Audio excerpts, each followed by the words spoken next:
Hi friends, welcome to Krishna's kitchen. இன்றைக்கி வந்து நம்ம மயோனஸ் எப்படி செய்யலாம்னு பார்க்கலாம். அது வந்து ப்ரெட்டில் அப்ளை பண்ணி சாப்பிட்லாம். அதுக்கு வந்து நிறைய ஃப்ளேவர்ஸ் இருக்குது. இப்போ அதுக்கு தேவையான பொருட்கள் பார்ப்போம். நம்ம வந்து அடிக்கடி செஞ்சு சாப்பிட்டுக்கலாம், இல்லை வந்து நம்ம ஸ்டோர் பண்ணனாலும் பண்ணிக்கலாம். இப்போ நான் வந்து ஒரு எக்கில் செஞ்சு காமிக்க போகிறேன். இப்போது அதில் வந்து வெங்காயம் வேணும்னா வெங்காயம் ஒரு ஸ்லைஸ் ஆட் பண்ணிக்கலாம். பூண்டு ஃப்ளேவர் வேணும்னா பூண்டு ஃப்ளேவர் ஆட் பண்ணிக்கலாம். அதுக்கடுத்து புதினா ஃப்ளேவர் வேணும்னா புதினாவையும் ஆட் பண்ணிக்கலாம். அதுக்கு தேவையான பொருட்கள் இப்போ வந்து நம்ம கொஞ்சம் பெப்பரு, அதுக்கடுத்து தேவையான அளவு சால்ட்டு, அடுத்து சுகரு. நம்ம வந்து ஆலிவ் ஆயில் யூஸ் பண்ணணும். ஆனால் இந்த ஆயிலில் வந்து ஆலிவ் ஆயிலும் இருக்கிறதுனால நான் இந்த ஆயில் எடுத்திருக்கேன். வாங்க எப்படி இதை பண்ணலான்னு பார்க்கலாம். எக்கை வந்து உடச்சிக்கலாம்.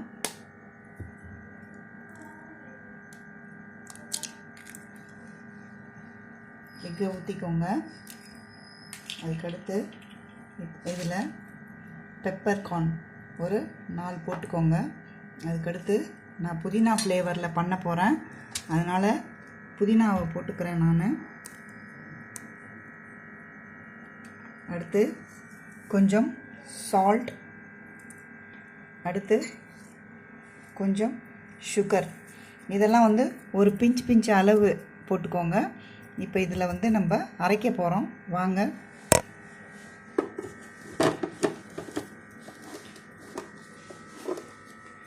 இது கூட இப்போ நம்ம வந்து ஆயில் ஆட் பண்ணுறோம். தேவையான அளவு ஆயில் கொஞ்சம் ஊற்றிக்கோங்க. நம்ம அதை கிரைண்ட் பண்ண அது எவ்வளோ திக்காகுதுன்னு பார்க்கலாம்.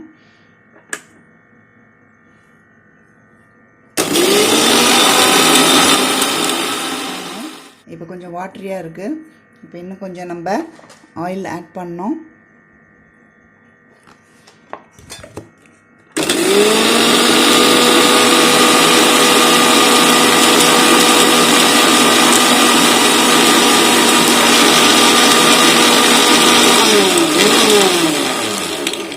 இப்போ திரும்பவும் பார்க்கலாம். பாருங்கள், கொஞ்சம் கட்டியாக இருக்குது. இன்னும் கொஞ்சம் ஆயில் ஆட் பண்ணுங்க.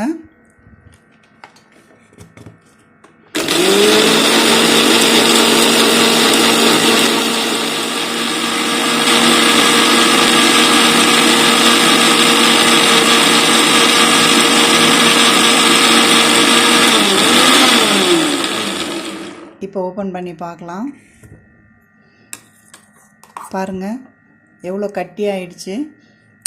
உங்களுக்கு இன்னமும் வந்து கொஞ்சம் திக்காகிறதுக்கு இன்னும் கொஞ்சம் ஆயில் ஆட் பண்ணிக்கலாம்.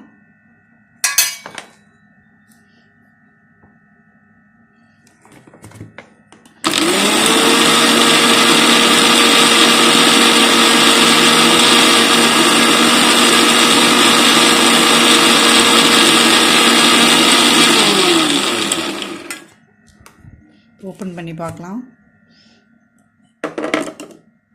பாருங்கள், எவ்வளோ கட்டி ஆயிடுச்சு. பாருங்கள் எவ்வளோ கட்டி ஆயிடுச்சு. ஜாம் மாதிரி ஆகிடுது பாருங்கள். இதை வந்து இப்போது இந்த ஸ்மெல்லு எதுவுமே, எக்கு போட்டோன்ற ஸ்மெல்லு எதுவுமே தெரியாது. இதில் வந்து நம்மளுக்கு தேவையான ஃப்ளேவர் போட்டு நீங்கள் வந்து சாப்பிடலாம். இப்போ ஆனியன் வேணும்னா ஆனியன், பூண்டு வேணும்னா பூண்டு சேர்த்துக்கலாம். இதை ப்ரெட்டு, பர்கர் எல்லாத்துக்குமே நம்ம வந்து மேலே அப்ளை பண்ணி சாப்பிட்லாம். இது ரொம்ப ஹெல்த்தியும் கூட. குழந்தைங்களுக்கு ரொம்ப பிடிச்சமான ஒரு க்ரீமி கூட இது. அதனால் டேஸ்ட் பண்ணி பாருங்கள். செஞ்சு பார்த்துட்டு எனக்கு ஃபீட்பேக் சொல்லுங்கள். தேங்க்யூ ஃபார் வாட்சிங்.